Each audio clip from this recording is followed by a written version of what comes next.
He saved my life, but I didn't know he was supposed to kill me. Part 1. The smell of antiseptic hung in the air of Phoenix Children's Hospital, sharp and clean and familiar. Sofia West pushed through the pediatric ward doors at 6:47 a.m., her sneakers squeaking against the polished linoleum. The sound echoed down the empty hallway, squeak, step, a rhythm she'd memorized over 8 years of early shifts. Her coffee sat cold in her hand. She'd bought it an hour ago from the 24-hour place near her apartment, back when it was still dark and the city felt like it belonged to no one. Now the liquid tasted bitter on her tongue, but she drank it anyway. Caffeine was caffeine. The break room smelled like burnt coffee and someone's leftover Chinese food. Sofia set her bag down on the worn Formica table, the one with the cigarette burn near the edge that maintenance had never fixed, and pulled out her stethoscope. The metal felt cool against her palm. "Morning, Dr. West." Marcy, the charge nurse, didn't look up from her charts. "Morning." Sofia poured her cold coffee down the sink and started a fresh pot. The machine gurgled and hissed. She was good at this. The routine. The small talk that revealed nothing. 8 years in Phoenix, and her coworkers knew she liked her coffee black, that she had a dog named Cody, that she ran 3 miles every morning before her shift. They knew she was reliable, friendly, professional. They didn't know who her father was. They didn't know she'd run away from her very powerful and dangerous family when she was 18. They didn't know her real last name wasn't Wes. It was her mother's maiden name, the only inheritance she'd kept. Safety meant staying hidden. Peace meant staying unknown. She talked to Anna last night, her sister, her older sister by 2 years, the only person from her old life she still spoke to. Sofia had called her at exactly 9 p.m., the same time every Sunday, using the burner phone she kept locked in her apartment drawer. 30 minutes. That's all they allowed themselves. 30 minutes a week to be sisters again. Sofia missed her. Missed the way they used to talk every day about everything and nothing. Missed being able to call Anna whenever something funny happened or when she just needed to hear a familiar voice. But this was safer. This was all they could have.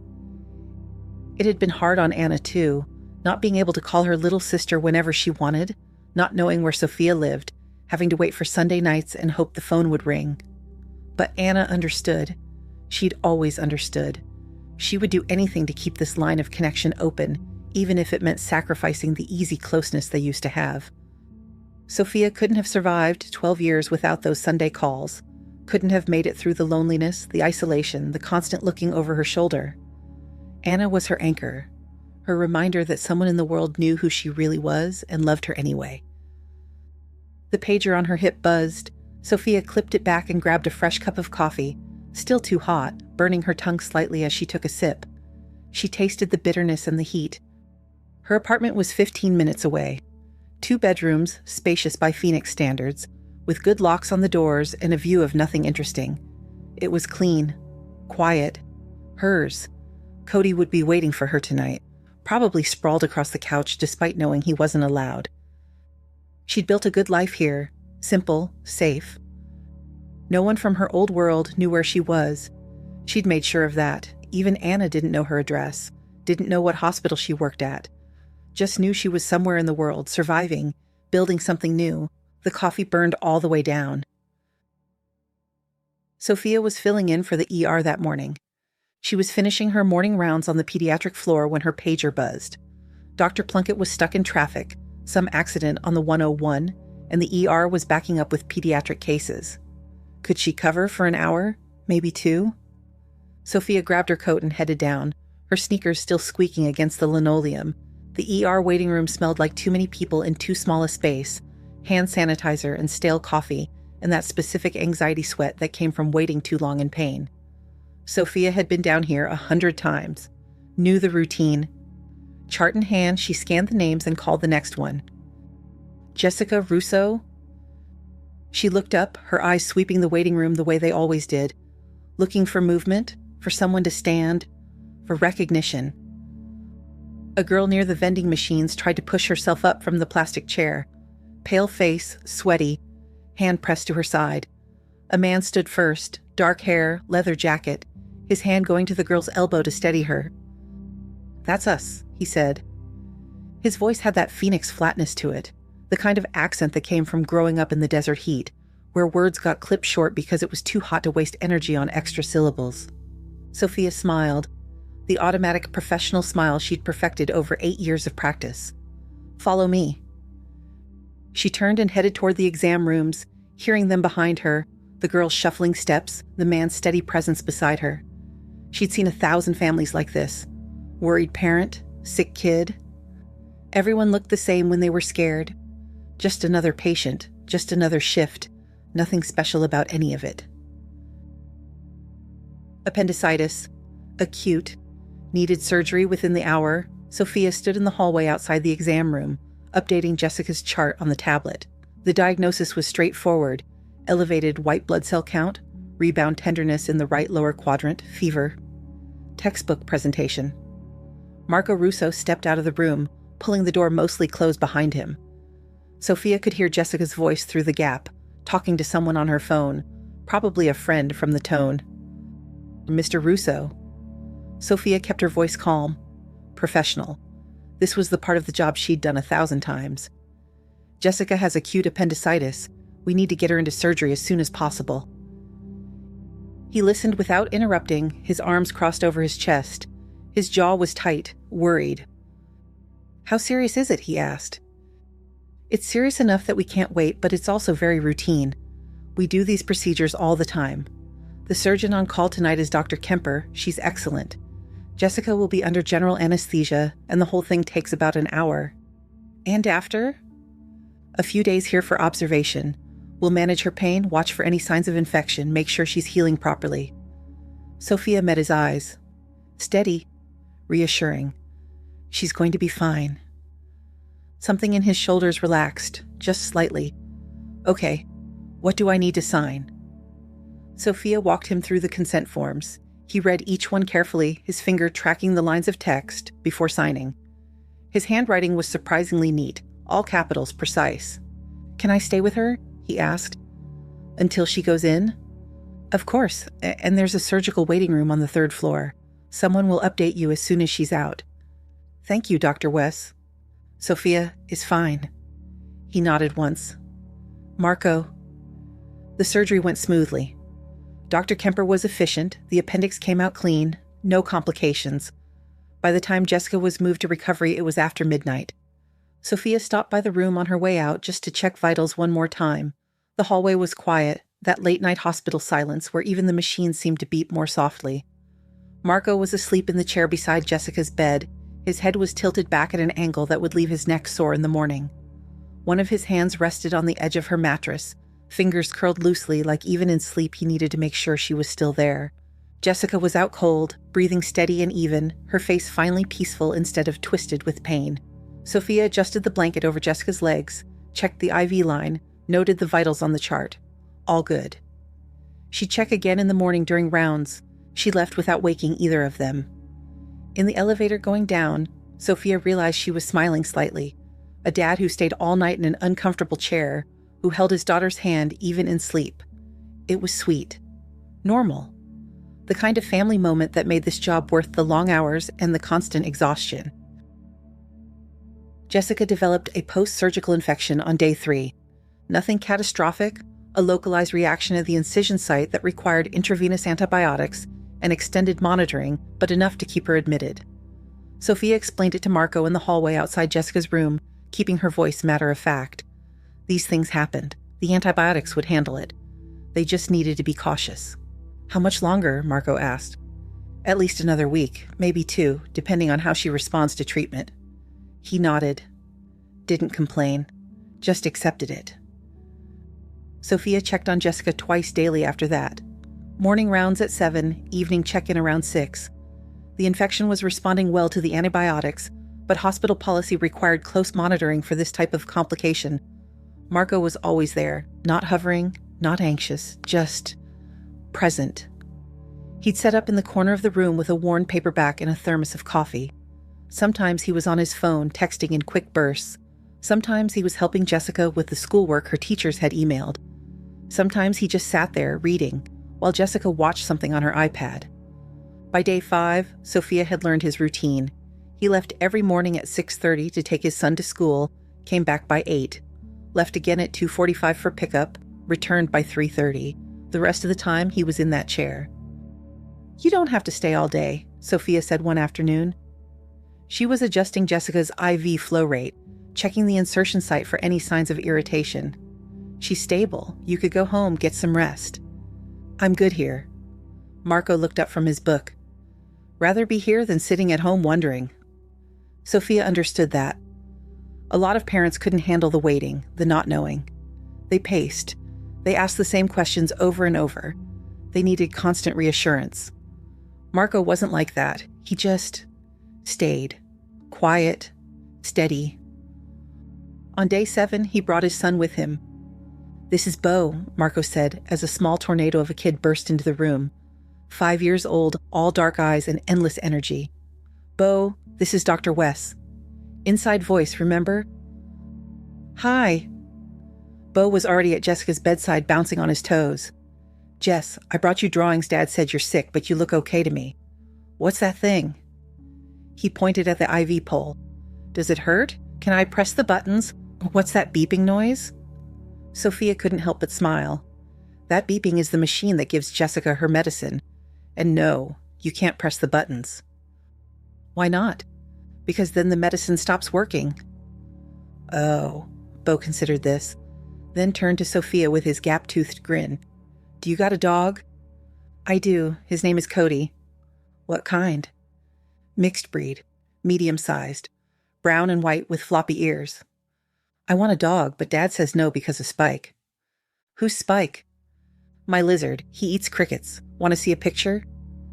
By the time Sofia left the room 15 minutes later, after looking at no fewer than 20 photos of Spike the lizard, discussing the merits of various reptiles, and explaining what each machine in the room did, her face hurt from smiling. Marco caught her in the hallway. "Sorry about that. He doesn't have an off switch." "He's great, really." Sofia glanced back through the door at Beau, who was now showing Jessica something on a tablet. "You've got good kids." "Thanks." Something in his expression softened. "They're pretty much my whole world." There was a pause, one of those moments where the conversation could end naturally, where Sofia could just nod and move on to her next patient. Instead, she heard herself say, "There's a coffee cart on the first floor. The hospital stuff is terrible, but they do a decent Americano." Marco's mouth curved slightly. "Yeah?" "Yeah, if you need a break from the thermos, I might check that out." 2 days later, there was an Americano waiting for her when she arrived for morning rounds. Black, no sugar, still hot. Sofia picked it up, glanced at Marco, who was already absorbed in his book, not making a big deal of it, and took a sip. Better than the break room sludge, definitely better. "Thank you," she said. He looked up. "You're here as much as I am. Figured you could use it." It became a thing after that. Not every day, just sometimes. A coffee waiting on the rolling table beside Jessica's bed when Sofia came in for rounds. She never asked him to do it. He never made a production of it. It was just nice. By week 2, Sofia realized she was looking forward to these check-ins more than she should. Not just because of Jessica's progress, though the infection was clearing up nicely, but because of the easy conversation with Marco while she worked. The way Beau made her laugh with his endless questions. The way this family had somehow become the bright spot in her shift. She told herself it didn't mean anything. They were just patients. Good patients, sure. Nice people, but still just patients. When Jessica was discharged, they'd go back to their lives and she'd go back to hers, and that would be that. Nothing more complicated than that. Jessica was discharged on a Thursday morning, exactly 28 days after she'd walked into the ER with her hand pressed to her side. Sofia did the final check at 6:30 a.m., before the day shift chaos started. Jessica's incision site was healing cleanly. No fever for 5 days straight. White blood cell count back to normal. All the markers they needed to see. "You're good to go," Sofia said, making notes on the tablet. "I'll get the discharge paperwork started." "Finally." Jessica grinned, but there was something else in her expression too. Something that looked almost like disappointment. "No offense, Dr. West, but I'm really tired of this place." "None taken. I'd be tired of it too." By 9 a.m., all the paperwork was signed. Sofia went over the at-home care instructions with both Jessica and Marco. Wound care, activity restrictions, warning signs to watch for. Marco listened carefully, asking questions about pain management and when Jessica could return to school. 2 weeks before any heavy lifting or sports, Sofia said, but she can go back to classes next week if she feels up to it. A nurse appeared with a wheelchair. Hospital policy, even though Jessica rolled her eyes and muttered something about being able to walk just fine. Marco helped his daughter into the chair, his movements gentle, careful. Sofia had watched him do this exact thing dozens of times over the past weeks. That quiet attentiveness, the way he always seemed to know what Jessica needed before she asked. "Thank you," Marco said, straightening up. He held out his hand. "Really. For everything." Sofia took it. His palm was warm, calloused, rough in a way that came from real work. Construction made sense. She could picture him on a job site, building things, his hands capable and sure. "Just doing my job." She released his hand, professional smile in place. "But you're welcome." "Can we, hang out sometime?" Jessica asked from the wheelchair.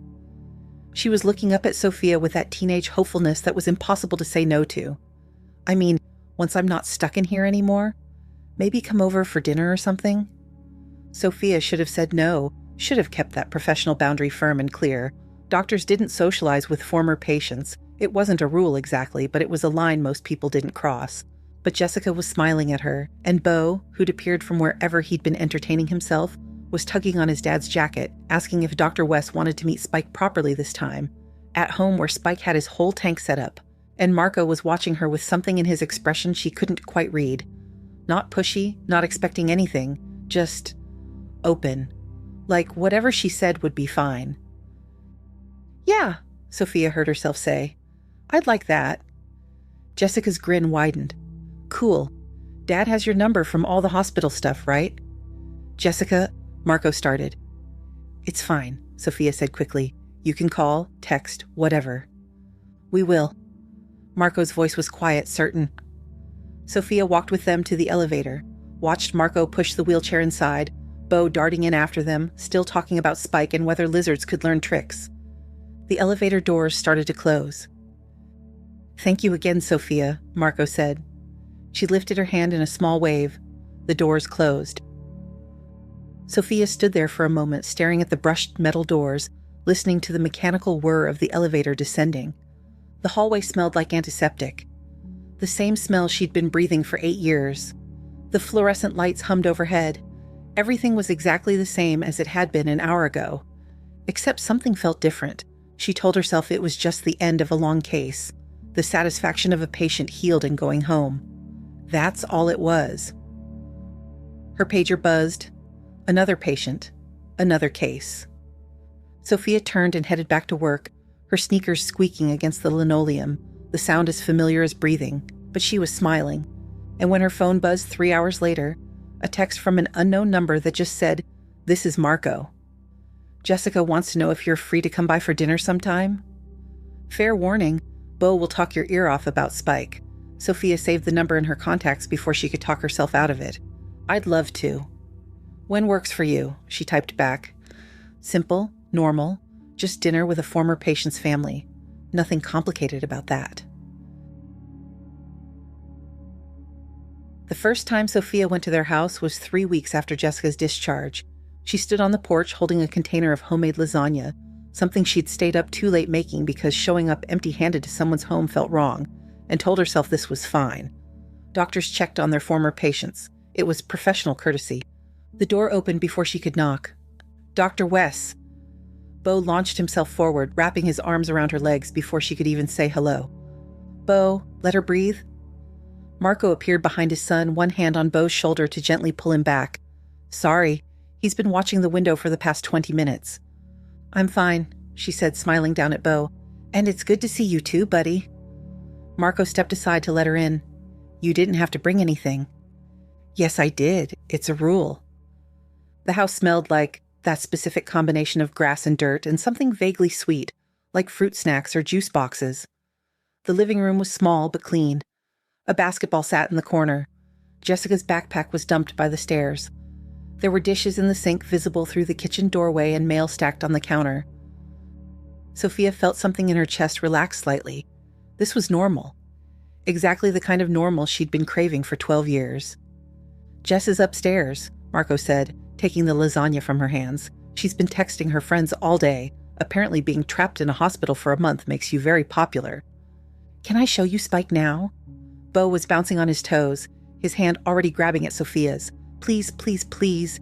He's in my room and he's so cool. Sofia glanced at Marco, who shrugged with a slight smile. Fair warning, once you see Spike's tank set up, you're going to get a full lecture on proper bearded dragon care. I'm ready. She wasn't ready. Bo's room was an explosion of kid, dinosaur posters on the walls, Legos scattered across the floor, a bookshelf overflowing with everything from picture books to a collection of reptile care guides that seemed wildly advanced for a 5-year-old. And in the corner, on a sturdy table, was Spike's tank. It was impressive. Heat lamp, UV light, a proper substrate, climbing branches, a water dish, even a little cave hide. This wasn't some impulse pet purchase. Someone, Marco clearly, had done research and set this up right. This is Spike, Bo announced proudly, his face pressed close to the glass. The bearded dragon was basking under the heat lamp, looking entirely unbothered by the attention. He's 2 years old and he likes crickets and blueberries, and when I read to him... You read to him? Dad says I gotta practice reading, so I read to Spike, and Spike likes it because he stays really still and listens. Sofia crouched down to get a better look at the lizard. He's very handsome. Bo wrinkled his nose. Ew. He's not handsome. He's a lizard. Want to see him eat a cricket? Dad says I can feed him if you want to watch. Oh, and sometimes he turns darker when he's mad, and he always poops in the same corner, which Dad says is really smart for a lizard. Sofia glanced at Marco, who had appeared in the doorway. That's probably enough Spike facts for now, Bo, Marco said, but he was smiling. Dr. West came to see Jessica too, remember? But Spike's way cooler than Jess right now because she just lays around doing nothing. Bo? Fine. Bo sighed dramatically. But you gotta come back and see him eat crickets next time, okay? Sofia smiled and nodded. By the time they made it out of Bo's room, Jessica was in the kitchen. The smell of garlic bread filled the air. Sorry, Jessica said, looking slightly embarrassed. Did he trap you in the Spike lecture? It was cute. They ate at the kitchen table. The lasagna was a hit. Bo declared it better than Dad's, which earned him a mock offended from Marco. Jessica talked about her friends and the homework she was already behind on. Bo interjected every 30 seconds with lizard facts or questions about Cody. Sofia couldn't remember the last time she'd laughed this much. After dinner, they ended up in the living room. Jessica claimed the couch to finish homework. Bo sprawled on the floor with a coloring book. Marco and Sofia ended up in the kitchen, him washing dishes, her drawing. You didn't have to stay, Marco said quietly, but I'm glad you did. Me too. Sofia set a plate in the drying rack. Your kids are great. They really like you. The feeling's mutual. Sofia was aware of how close they were standing, aware of the warmth radiating from him, the soap and water smell of his hands, the way his shoulder brushed hers when he reached for another dish. Sofia? His voice was different, lower. Can I ask you something? Her pulse kicked up. Yeah. Would you want to do this again? Not as a doctor checking in, just as someone I'd like to get to know better. She should have said no, should have kept the boundary in place, should have remembered all the reasons she didn't date, didn't let people close, didn't take risks. But he was looking at her with something so genuine in his eyes, so open. A construction worker with 2 kids and a bearded dragon. Normal, safe. Everything she'd been trying to build for herself. Like a date? She asked. Yeah, like a date. Sofia dried her hands on the dish towel, set it down, looked up at him. I like that, she said. The smile that crossed his face was worth every risk she was taking. Sunday night, 2 days earlier, Sofia sat cross-legged on her bed, the burner phone pressed to her ear, Cody's head resting on her knee. The clock on her nightstand read 9 p.m. exactly. Okay, so you've been seeing this guy for like 6 weeks now, Anna said, her voice bright with excitement. And from what you're saying, it sounds serious. Is it serious? I don't know. Sofia twisted a strand of her hair around her finger. Maybe? I'm not sure how I feel about him yet, but he's really good with his kids. Like, really good. Patient and present, and I don't know. It's nice to watch. Nice to watch? Soph, You've been spending time with him and his kids for weeks. That's not nothing. I know, it's just, I'm nervous about Friday. Why? What's Friday? Our first real date, just the two of us. No kids, actual dinner at a restaurant. Sofia could hear how uncertain she sounded. What if it's weird? What if without the kids there, it's just, I don't know, different? Anna laughed warm and reassuring. It's not going to be weird. You already like him. You're just overthinking it because you're you. What's that supposed to mean? It means you're the careful one, the one who thinks everything through 50 times before making a move, which is fine. It's kept you safe. But sometimes, Soph, you just have to let yourself feel something without analyzing it to death. Sofia was quiet for a moment. Anna was right. She was always right. What does he do? Anna asked. For work? Construction? Oh, so he's handy. That's useful. I guess. I don't really know the details yet. But you like him. It wasn't a question. Anna could always read her, even over the phone, even after 12 years of distance. Yeah, Sofia said quietly. I think I do. Then go on your date Friday and let yourself enjoy it. Stop worrying about what ifs and just be there. Be present. See what happens. When did you get so wise? I've always been wise. You just don't listen to me enough. Sofia smiled. As she talked, she was careful, never mentioning Marco's name, never saying where he lived, never giving details that could identify him if someone asked Anna later. It wasn't that she didn't trust her sister. She trusted Anna more than anyone in the world. But the less Anna knew, the safer they both were. If their father ever questioned Anna about her, she couldn't reveal what she didn't know, and she couldn't accidentally slip up and say something dangerous. It was protection. For both of them. I love you, Sofia said when their 30 minutes were almost up. Thanks for listening. I love you too. Now go have a great first date and call me Sunday to tell me everything. Well, Anna laughed. Tell me everything you can. I will. The call ended at exactly 9:30, their rule. Sofia put the burner phone back in the locked drawer of her nightstand and sat there for a moment, Cody's warm weight against her leg. Maybe Anna was right. Maybe she just needed to let herself feel this without overthinking it. Friday night. Sofia stood in front of her closet trying to decide between two dresses and fighting the urge to text Anna for advice. The dark blue one, simple, not too much. Marco was picking her up in 20 minutes. She could do this. It was just dinner, just a date. Her hands were shaking slightly as she slipped on her shoes. She tried to ignore it. A knock on the door came what seemed like minutes later. A glance at her wall clock said he was right on time. When she opened the door and saw Marco standing there in a button-down shirt, with the sleeves rolled to his elbows and jeans that actually fit, she was glad she'd made the effort. His hair was still damp from the shower. He smelled like soap and something woody, maybe cedar. You look really nice, he said. Sofia felt her cheeks warm slightly. Thanks. So do you. The drive took 20 minutes. They ended up at a small Italian place in Tempe, the kind of family-owned restaurant where the tables were covered in red and white checkered vinyl, and the walls were plastered with photos of what looked like 3 generations of family members. It was loud. Warm. The smell of garlic and tomato sauce hit her the second they walked through the door. How'd you find this place? Sofia asked once they were seated in a corner booth. The vinyl was cracked but clean. Someone had left a folded newspaper on the windowsill. One of the guys on my crew. His cousin owns it. Marco handed her a menu that looked like it had been laminated in 1987. He swears the chicken parm will change your life. That's a bold claim. He's not wrong about much. They ordered. Sofia got the chicken parm. Marco got something called the Sunday gravy that apparently took 2 days to make and came with homemade pasta.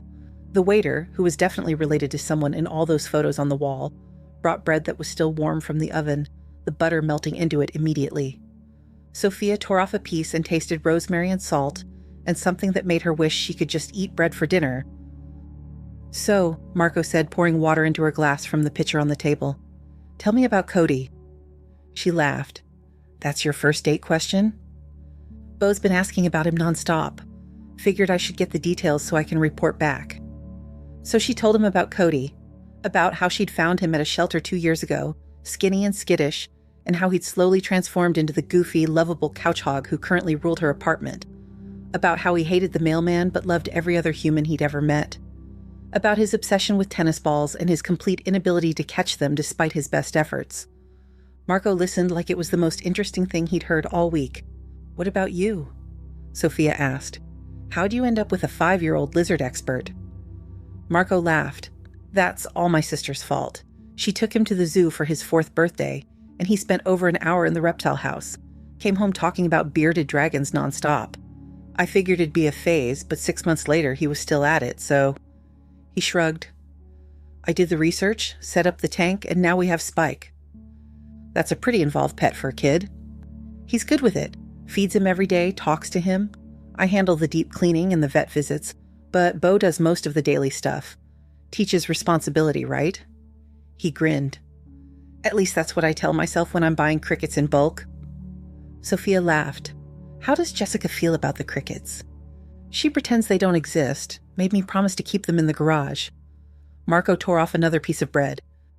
They talked about Phoenix, how the summer heat was brutal but the winters made up for it, about the best hiking trails and the worst traffic intersections, and whether In-N-Out was actually worth the hype or just California transplant propaganda. Easy. Light. The conversation flowed naturally and nothing felt forced. The food arrived and it was good. Better than good. The chicken parm was rich and savory, the chicken perfectly cooked. Marco was right. The guy on his crew wasn't wrong. They talked about his construction work. He was a site supervisor, which explained the early mornings and the calloused hands, and the way he could fix pretty much anything.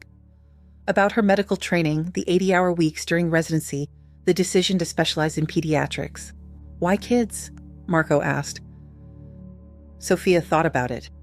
"Because they're honest. They tell you when something hurts. They don't hide things or pretend they're fine when they're not. Adults lie. Kids just are." Something flickered across Marco's face, too quick to read. "What?" she asked. "Nothing, just..." "That makes sense. You're good with them." By the time they left, it was almost 11. The restaurant was closing down, the owner waving goodbye like they were regulars instead of first-timers. It was a comfortable drive to her place. When they got there, Marco walked her to her apartment door. "I had a really good time," Sofia said. "Yeah, me too." Marco's hands were in his pockets. He was standing close but not crowding, giving her space. "Can I see you again?" "I'd like that." "Good." He smiled, and there was something in it that made Sofia's chest feel tight, warm. "I'll call you." He started to turn away. "Marco?" He looked back. Sofia stepped closer, rose up on her toes, kissed him on the cheek, just briefly. His hand came up to her waist, steadying her, and when she pulled back, his eyes were dark and surprised and pleased. "Good night," she said. "Good night, Sofia." She watched him walk down the hallway, waited until he'd turned the corner toward the elevator before she unlocked her door and slipped inside. Cody was waiting, tail wagging, demanding attention. Sofia dropped her purse on the counter and crouched down to scratch behind his ears. "I like him," she told the dog. "I really like him." Cody licked her face in approval. Sofia laughed and buried her face in his fur, feeling lighter than she had in years. A construction worker with 2 kids. Normal. Safe. Good. This could work. This could actually work. By month 2, Sofia had stopped pretending this was casual. Marco picked her up every Friday night. They rotated restaurants, a Thai place in Scottsdale with the best pad CEW she'd ever tasted. A Mexican spot near ASU where the salsa was so fresh they made it tableside. A diner on Indian School Road that served breakfast all day and had pancakes that tasted like childhood. Sometimes they just grabbed takeout and ate at his place while the kids did homework at the kitchen table and complained about their teachers. She loved how he listened when she talked. Really listened, his full attention on her like she was the only person in the room. Not performing interest, not waiting for his turn to speak, just genuinely curious about what she had to say. She loved how he was with his kids, patient when Bo spilled an entire cup of juice across the kitchen floor, calm when Jessica came home 20 minutes past curfew and tried to sneak in through the back door. Steady. Present. The kind of dad who showed up to every school thing and knew both kids' friends by name. She loved his hands, the way they moved when he explained something about a job site. Confident, precise, the calluses that came from real work, the scar across his left knuckle that he said came from a table saw incident 5 years ago. The way they felt when they brushed hers accidentally while reaching for the same dish, warm and solid and real. By month 3, they'd fallen into a routine. Friday nights were theirs. But Saturdays she started coming over for dinner with the kids. Sundays sometimes too, if she wasn't on call. She'd bring Cody, who immediately became Beau's best friend and Jessica's favorite excuse to take study breaks. "I need to walk the dog," Jessica would announce, already grabbing the leash. "He's not your dog," Marco would call after her. "He likes me better." It was easy, comfortable, the kind of normal Sofia had been craving for 12 years. One Saturday afternoon in late summer, Sofia was in Marco's kitchen making pasta sauce from scratch, something her mother used to make back before everything got complicated. The smell of garlic and basil filled the house.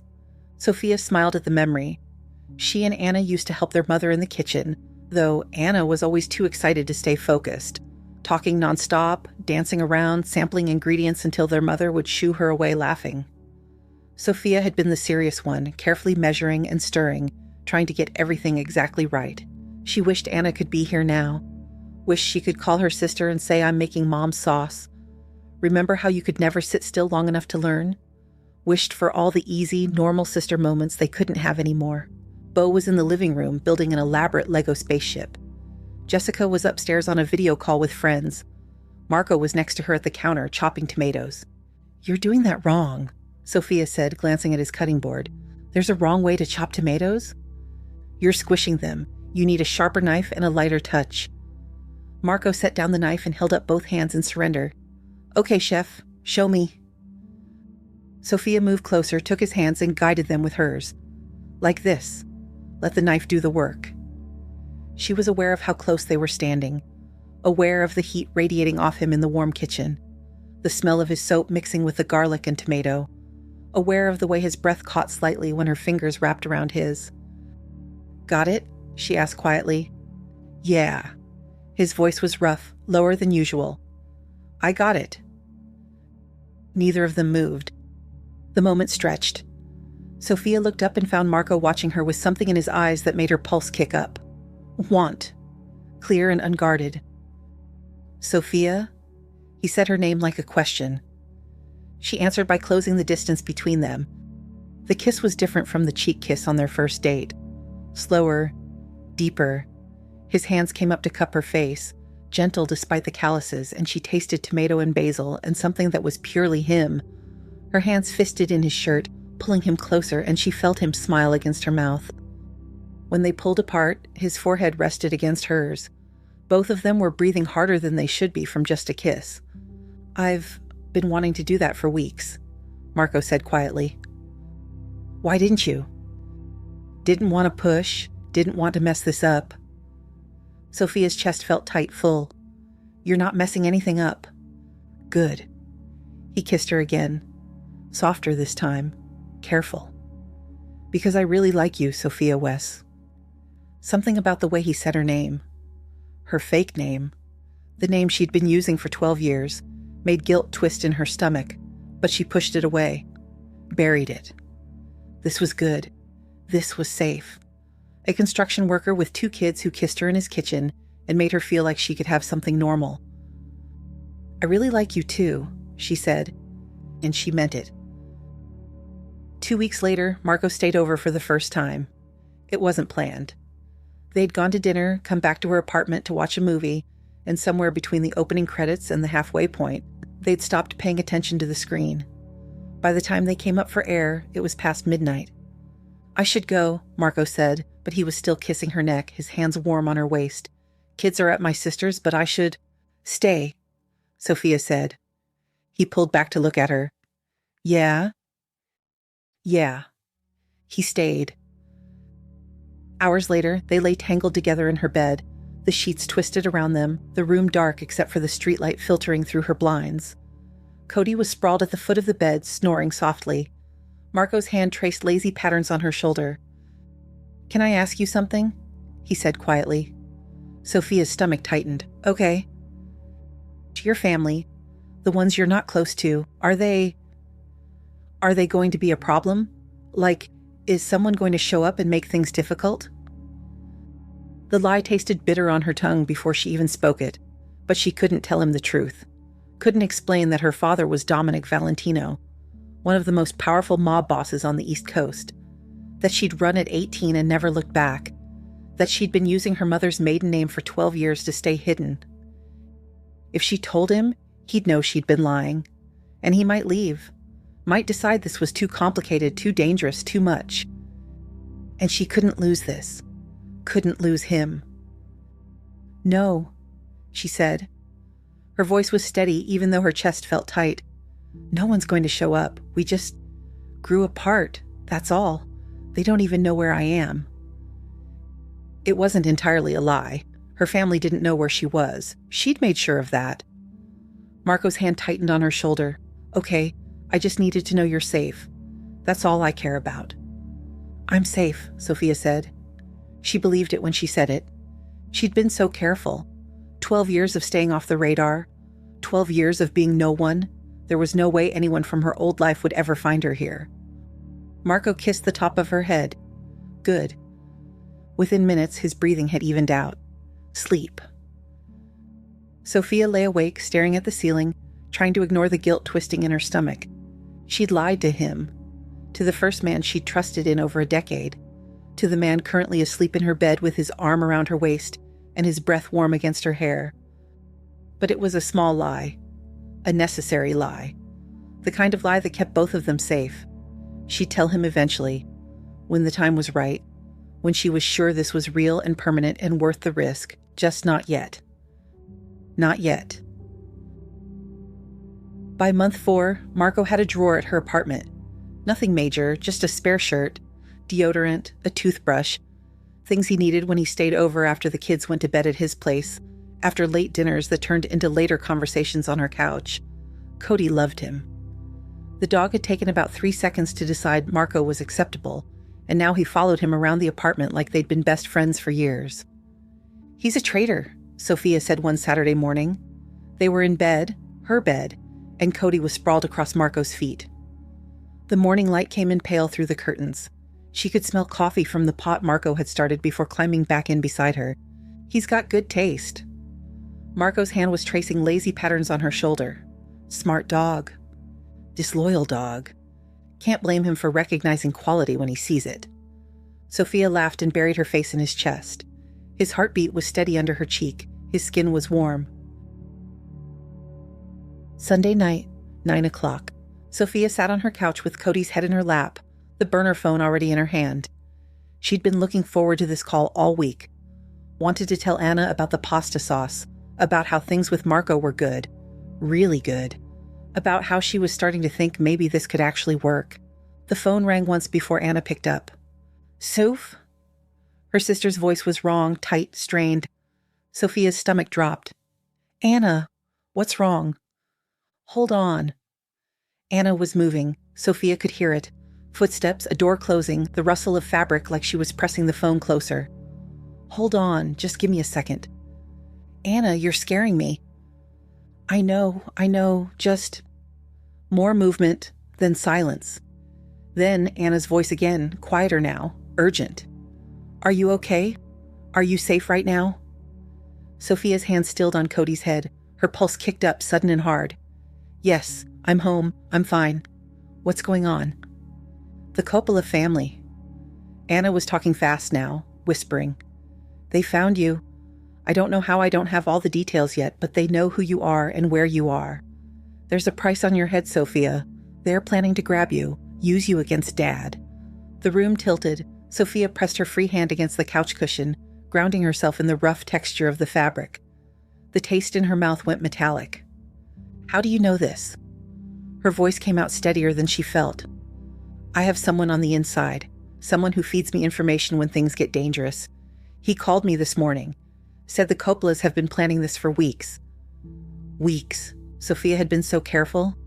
12 years of staying hidden. 12 years of using a false name, paying cash when she could, avoiding cameras, staying off social media. How could they have found her? But even as she thought it, another voice whispered in the back of her mind, you knew this could happen. You always knew. There was a part of her, a small, quiet part she didn't like to acknowledge, that had always believed her father knew where she was. That Dominic Valentino, with all his resources and connections, had figured it out years ago and just decided to let her be. Let his daughter have her peace, her escape. But that wasn't true anymore. Because now it wasn't her family that knew, it was the Coppolas, a rival family, one that would absolutely use her as leverage. Sofia? Anna's voice pulled her back. Are you there? Yeah, I'm here. Sofia's chest felt tight. She forced herself to breathe. What else did you hear? Not much. Just that they have someone on it, an enforcer. Someone named Russo. Russo. The name hit her like a physical blow. Sofia shot up from the couch so fast that Cody yelped and scrambled away, his nails scraping against the hardwood floor. No, it couldn't be. Russo was a common name. Italian families had dozens of Russos, hundreds probably. It didn't mean anything. But something deep in her gut twisted. Hard. Because she knew. Even before her brain could catch up, some instinct was already screaming the truth. This was the other shoe, the one she'd been waiting to drop for 4 months. Sofia? Anna's voice was sharp now, worried. Sofia, talk to me. What's wrong? Sofia tried to speak. Her throat felt like it was closing. She swallowed hard, tasting copper and fear. I need you to find out more.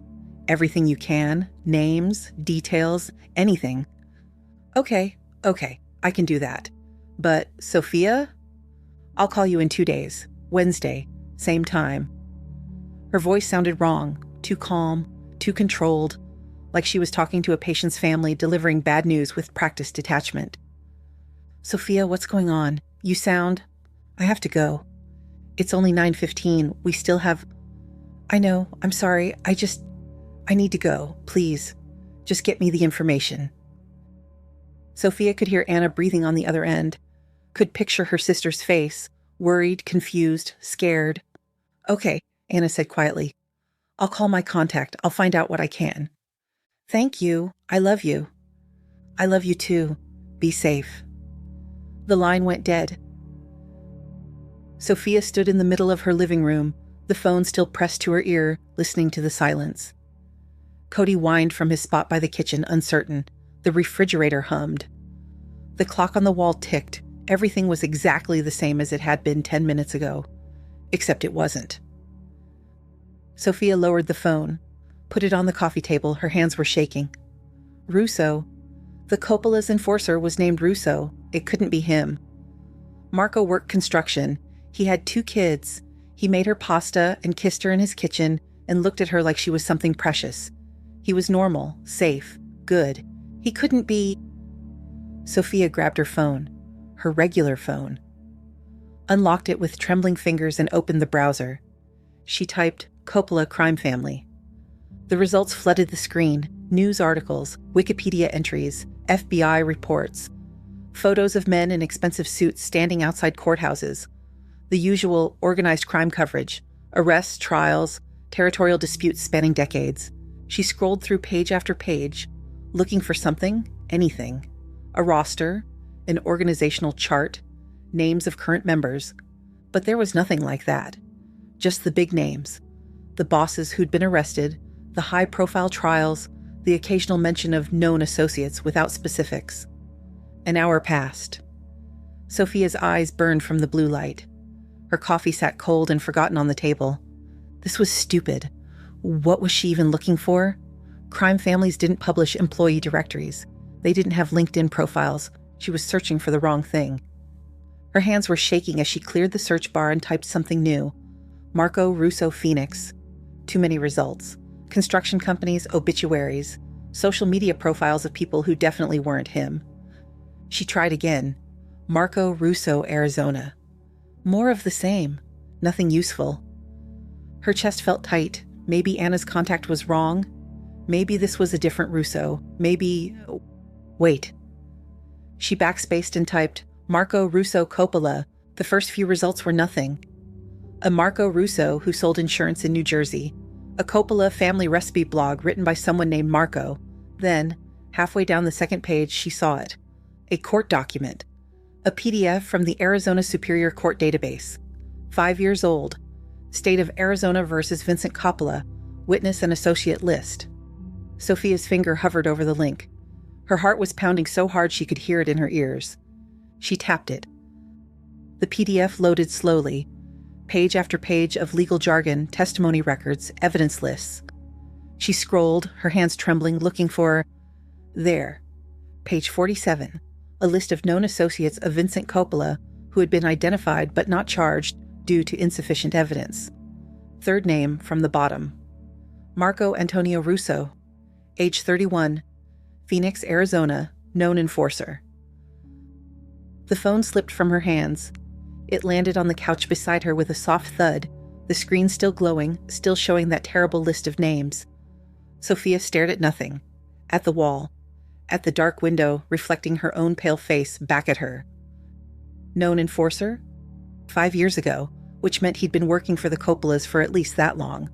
Probably longer. He'd been an enforcer when Jessica had appendicitis, when he'd brought her coffee, when he'd invited her to dinner, when he'd kissed her in his kitchen, when he'd held her in his bed and asked if her family would be a problem, when she told him no one would show up, when she'd lied to him about who she was, when he'd lied to her about who he was.